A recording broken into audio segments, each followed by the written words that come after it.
Hi, Abby. Hi, how are you? I'm very well, very well. You ready to get Good. started? Yeah, I feel like I've seen you a lot these last few months. Yeah, that's good. We should. We've Yeah, got important things to discuss. right, right. We should make it a regular thing. Abby Bishop from Kent County Health Department, from the Kent County Health Department, one of the fine people that work very hard, tirelessly to improve the quality of life for people in and around Kent County. Welcome back to you. Thanks. We want to talk a little bit about nutrition. You are the nutrition expert over there. I don't know about expert, but yeah, what we wanted to talk about this month is March is actually National Nutrition Month. That's put on by eatright.org and the Academy of Nutrition and Dietetics. And so 2023 is actually the 50th anniversary of National Nutrition Month. And the theme is Fuel for the Future. Um, and it kind of talks basically about like the five food groups and some of the main nutrients that you'll find in the food groups, like protein, carbohydrates, vitamins, minerals, and how to kind of fuel your body for a healthy future for yourself and for the environment.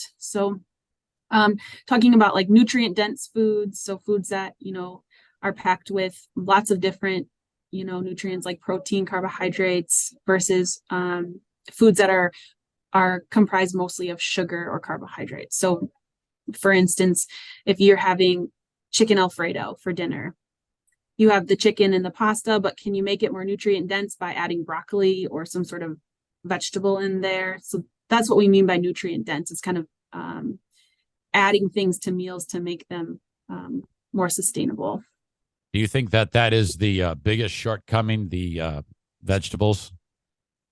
I think vegetables are probably the hardest thing for people to fit into their diet, right? Like eating fruit for every meal is pretty easy. Fruit fits into breakfast pretty easy, but getting a vegetable at breakfast is probably hard. A lot of people will add spinach to smoothies or do like an egg scramble with onion and spinach and tomato.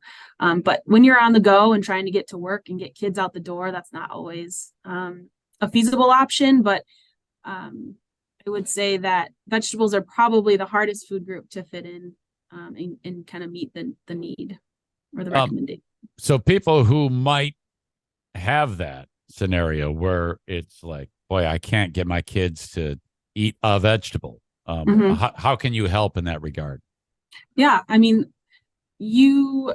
you can get online now, TikTok, any of those, TikTok, Pinterest, and there's lots of different ideas for like meals on the go or easy breakfast. So making like egg cups ahead of time, you can put like egg and spinach or whatever you want in it, maybe some ham and bake it. You can freeze them.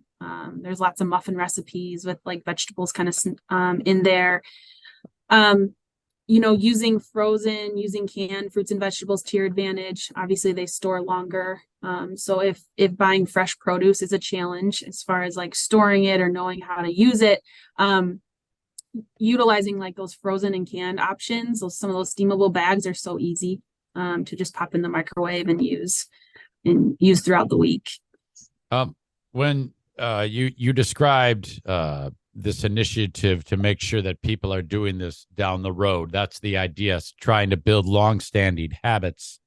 Right. And that's easier said than done. I mean, Oh, yeah. I don't think there's a person listening or watching this who would be like, oh, I always have the best of intentions, but then I Yeah. kind of fall off. How Right. do you keep that from happening?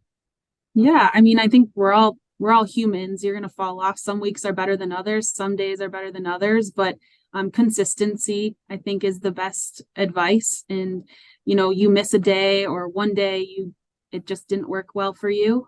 Your diet was kind of blown for whatever reason. The next day is just a fresh start, and don't beat yourself up for it. Doesn't mean that the whole week is ruined as far as like your diet. You just start over the next day and give yourself some grace. It's not easy. Life's busy, um, and you do the best you can. So What about like planned rewards? Like, okay, I'm getting if it's always something spectacular when you can eat fantastic for like right, six and a half days, and then there's something great waiting for sure, you at the end. That makes it even more special. sure, yeah. I mean, everybody is different. Some people can reward themselves, on a Saturday night going out to dinner because they did so well for the week, and jump right back in on Sunday. Some people, like myself, it's a little bit harder. Once I give myself a little bit of that leeway, it's hard for me to come back. So, know yourself, know your boundaries. I think that restricting anything is really not a sustainable option as far as like healthy diets goes. It's all in moderation. So, the more you restrict, sometimes the more you want it. So, if you want that ice cream at the end of the day, give yourself the ice cream at the end of the day, but find a way to balance that with what's happening earlier in the day. Will you judge me if I told you that going to McDonald's and spending about $30 on me alone is fantastic? Yeah, I wouldn't judge you, no, because I do like myself some McDonald's as well.